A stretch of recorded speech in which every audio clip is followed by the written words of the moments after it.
आणि यानंतर बातमी, विशाळगड परिसरामध्ये बंदी आदेश लागू करण्यात आलेत। आजपासून 19 तारखेच्या रात्री 12 वाजेपर्यंत ही बंदी आदेश असणार आहेत। अतिक्रमण काढताना कायदा आणि सुव्यवस्था बिघडण्याची शक्यता असल्यामुळे हा आदेश या ठिकाणी लागू करण्यात आला।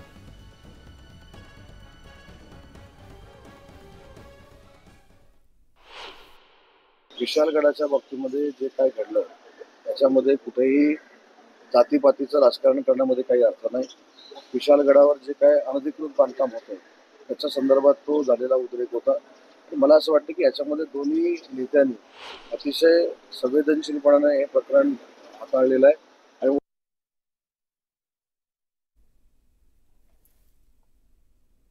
तर कोल्हापूरचे खासदार शाहू महाराज छत्रपती आणि काँग्रेसचे आमदार सतेज पाटील यांनी विशाळगडाच्या पायथ्याशी असलेल्या गजापूर परिसराला काल भेट दिली आहे। तर या विषयावरून आता जोरदार राजकारण तापलंय। या प्रकरणात राज्य सरकारमधील मंत्री आणि अजित पवार गटाचे नेते हसन मुश्रीफ यांनी मोठं विधान केलंय। भटकळ विशाळगडावर कधीपासून होता, कुणाकडे राहायला होता याची सखोल चौकशी करणार असं हसन मुश्रीफ यांनी म्हटलंय। आता यासीन भटकळ प्रकरण हे कालच आम्हाला कळालं, त्याचीही अधिक चौकशी केली जाईल। तो कुठं राहिला होता, का राहिला होता, कुणाच्यात राहिला होता, मग ही माहिती असती तर पोलीस का गप बसते ही माहिती घेऊ आपण। आता त्याच्यामध्ये कुणाचा चूक होती, काय होतं ह्याचा तपास होईल। पण आता आपण ह्याच्यामध्ये दुसरं राजकारण न करता हे वातावरण सलोख्याचं कसं राहील, शांततेचं कसं राहील आणि पूर्वपदावर कसं येईल याची बघण्याची काळजी आपण घेण्याची आवश्यकता।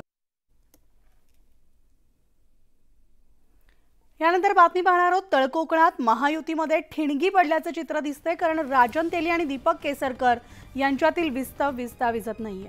गेल्या 15 वर्षांमध्ये सावंतवाडीचे आमदार विकास करू शकलेले नाहीत अशी टीका राजन तेली यांनी शालेय शिक्षण मंत्री दीपक केसरकर यांच्यावर केली आहे। तर त्यांनी एक पत्रक काढून भावनिक आवाहन सुद्धा केलंय। तसंच दीपक केसरकर फक्त घोषणा करतात, एकही काम करत नसल्याचा हल्लाबोल तेलींनी दीपक केसरकर यांच्यावर केला। त्यांनी प्रत्येक वेळी वेगवेगळी आश्वासनं दिली। आज स्टेशनचा कारखाना आणतो, उद्या मग सेटअप बॉक्सचा कारखाना आणतो, 1.5 लाख लोकांना रोजगार देणार। तिकडे सावंतवाडीला मल्टीपर्पज हॉस्पिटलसाठी 6 वर्षापूर्वी पैसे येऊन पडले, भूमिपूजन झालं तरी त्याचं काम नाही। एसटी स्टँड तिकडे आज आमदारांच्या समोरच्या बाजूला एसटी स्टँड त्याकडे आहे, त्याचा कुठं पत्ता नाही। प्रत्येकाला इच्छा असते आमदार बनायची, इच्छा असण्यामध्ये वाईट काय नाही, परंतु महायुतीचा धर्म आहे। ज्या वेळेला महायुती ज्याला उमेदवारी देईल त्याचा प्रचार करायलाच लागतो। मी करणार नाही, आम्ही नडू वगैरे ही जी भाषा आहे ही भाषा त्यांनी बदलली पाहिजे। नाही तर शेवटी असं असतं की त्यांचेच पक्ष, त्यांची कदाचित अशी इच्छा असेल की आपण दुसऱ्या पक्षात जाऊन निवडणूक लढवायची, तर तो निर्णय त्यांनी अगोदर घेतला पाहिजे। भाजपमधल्या आपल्या त्यांचे जे सहकारी असतात त्यांची सुद्धा गैरसमज करून देता कामा नये।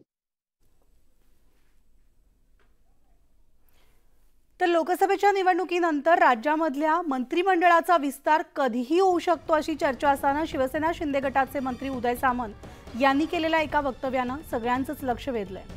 भरत गोगावले हे जरी तांत्रिकदृष्ट्या पालकमंत्री नसले तरी ते रायगडचे अदृश्य पालकमंत्री आहेत असं वक्तव्य उदय सामंत यांनी केलंय।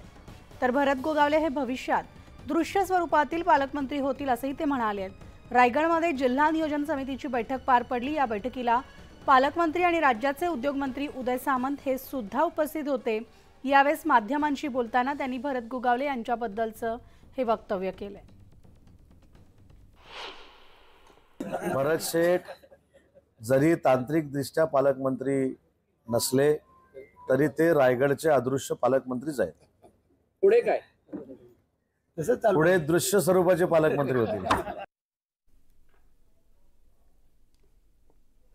तर छत्रपती शिवाजी महाराजांची लंडनमधील व्हिक्टोरिया अँड अल्बर्ट संग्रहालयात असलेली वाघनखं ही आता भारतात आणण्यात येणार आहेत। उद्या संध्याकाळी वाघनखं साताऱ्यात आणण्यात येणार असून म्युझियमच्या खासगी सुरक्षेत ही वाघनखं राज्यात विशेष विमानानं आणली जातात। 19 जुलै रोजी साताऱ्यामध्ये भव्य दिव्य सोहळा पार पडणार आहे।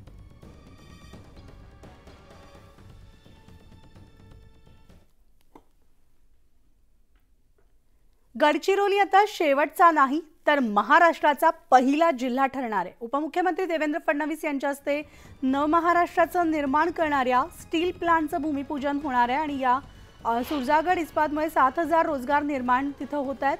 आज गडचिरोली जिल्ह्यामध्ये दुसऱ्या स्टील प्लांटचं भूमिपूजन उपमुख्यमंत्री देवेंद्र फडणवीस आणि अजित पवार यांच्या हस्ते पार पडते। दोन्ही उपमुख्यमंत्री भूमिपूजन कार्यक्रमासाठी गडचिरोलीसाठी रवाना झालेले असून त्याआधी देवेंद्र फडणवीस यांनी एक व्हिडिओ सोशल मीडियावर शेअर केलाय।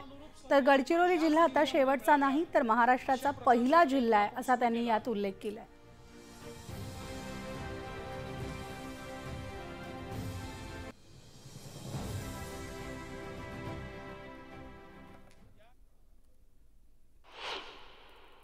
हा प्रकल्प गडचिरोली जिल्ह्याच्या दृष्टीने देखील अतिशय क्रांतिकारक प्रकल्प असा आहे आणि महाराष्ट्राच्या उद्योग जगतासाठी तर आहेच आहे।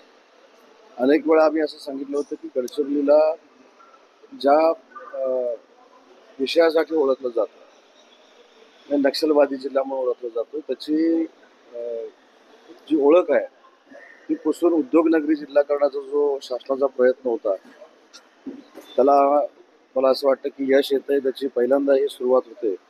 10,000 कोटी रुपयाची इन्व्हेस्टमेंट आहे आणि अशी जवळजवळ गडचिरोली जिल्ह्यामध्ये 1 लाख कोटीची इन्व्हेस्टमेंट गुंतवणूक अनेक उद्योजक त्या ठिकाणी करणार आहेत।